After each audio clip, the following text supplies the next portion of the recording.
ব্যাপারটা এমন না যে আল্লাহ লিখে রেখেছেন বলে আপনি বেছে নিচ্ছেন।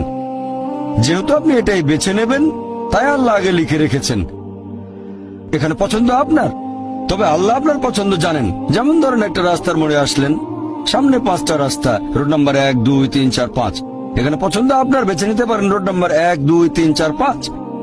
আপনি গেলেন রোড 2-এ। এটা আগে থেকেই লেখা আছে আপনার নিয়তিতে যে আপনি যাবেন 2 নম্বর রোডে। ব্যাপারটা এমন না যে আল্লাহ লিখেছেন বলে আপনি করছেন। যেহেতু আপনি এটাই বেছে নেবেন, তাই আল্লাহ আগে লিখে রেখেছেন। তাহলে পছন্দ আপনার। আপনি চাইলে টাকা উপার্জন করতে পারেন ভালো কাজের মাধ্যমে, হালাল উপায়ে, অথবা পারেন চুরি করে হারাম উপায়ে। পছন্দ আপনার।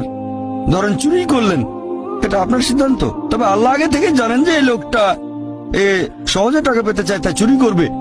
তাই আল্লাহ আগে লিখে রেখেছেন যে এই লোকটা 25 বছর বয়সে চুরি করবে।